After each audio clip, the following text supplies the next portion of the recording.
guys, welcome back to another video. So in today's video I'm going to be talking about something that could literally change Manifest forever if this is true, and change the entire course of the story. So if you guys are curious to know what that is, as well as the future of Manifest and if there will be a season 3, I'd consider watching this video until the very end.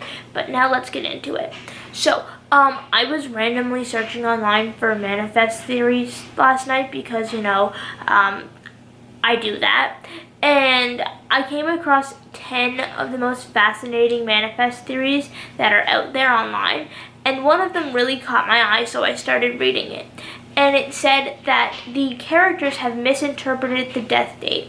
So the theory goes as follows. The death date isn't exactly when they're all going to die, but it's when they're going to die if they abuse the callings. Okay, so in Manifest so far, we have seen one character die because he abused the callings back in season 1, and that is Griffin. Griffin was back alive for the same amount of time that he was underwater, which I think was like 2 days and something hours.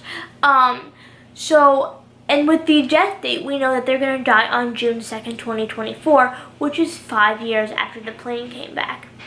But the theory goes that they are not actually going to die because they haven't abused the callings. So basically, they were brought back to do good, right?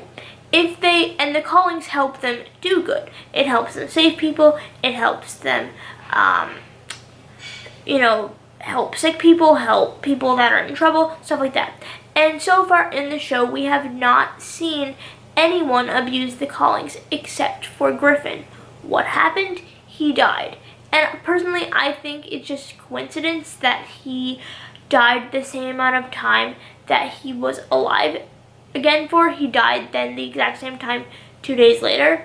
I just think that that was a horrible coincidence. But the thing is that he was using the callings to make himself famous. He was using them for his own personal gain. It wasn't because, he was a nice person and wanted to help people. It was, no, me, I. So it was all self-focused, right?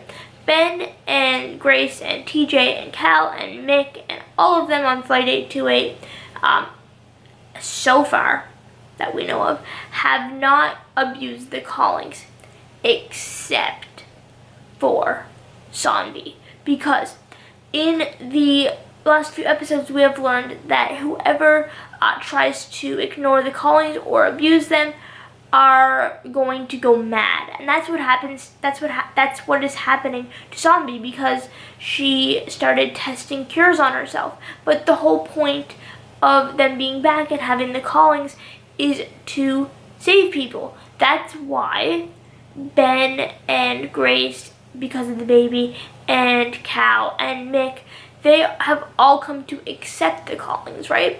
They've come to accept that this is a part of who we are now. This is what we're supposed to do. Let's make the most of it while we're here. And hey, if we solve the death date while we're here, great.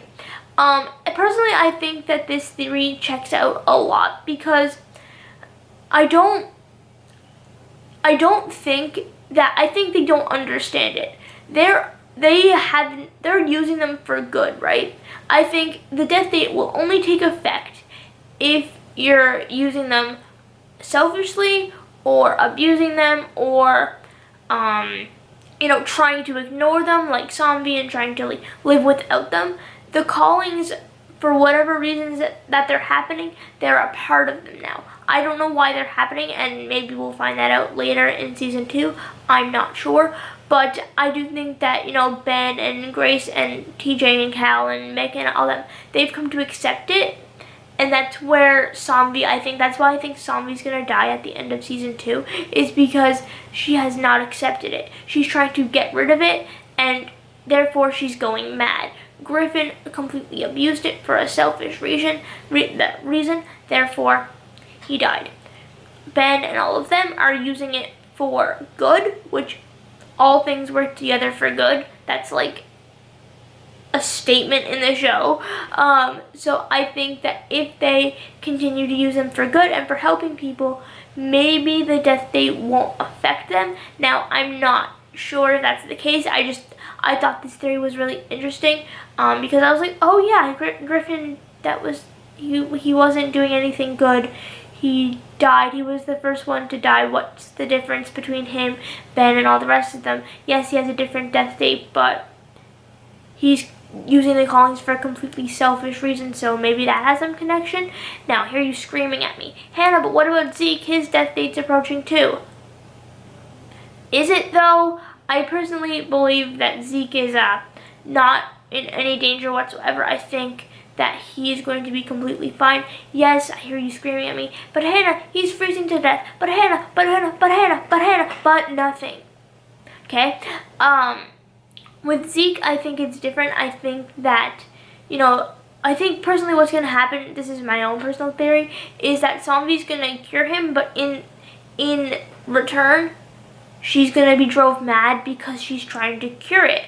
But then I hear you also saying, but Hannah, wouldn't that affect Zeke too? No, because Zeke isn't trying to avoid the callings. He just wants to live with Michaela, which in return is, yes, selfish, but not really. Because, you just get it? Like, if you abuse the callings, that's bad. Stuff is gonna happen to you that's bad. Griffin died. It's already been established that Zombie is like going mad and losing her mind because they both abused the callings. Griffin for his own selfish reason, Zombie for ignoring the callings that they have to help people.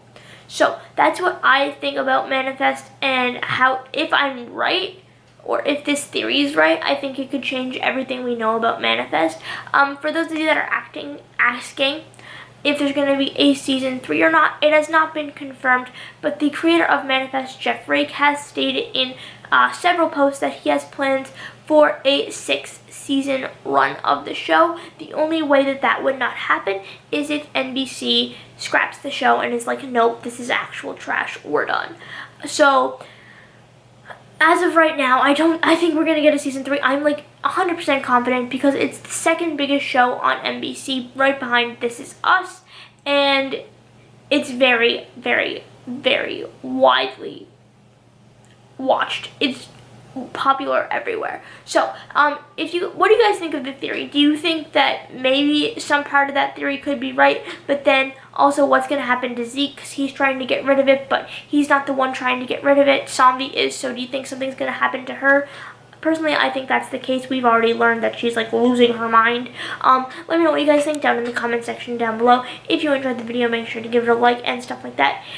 Please subscribe if you haven't already subscribed. It literally helps me out so much. And make sure to turn on my notifications so you never miss a video just by hitting the red subscribe button down below and hitting the little bell icon next to the subscribe button, and making sure you have the notifications set to all, because YouTube is being really annoying and not notifying my subscribers when I upload a video. So even if you have been subscribed for a while, please make sure you go down there and hit the subscribe button and hit the notification bell, and make sure you have the notifications set to all so you never miss a video like this. I don't know what that was, we're gonna ignore it.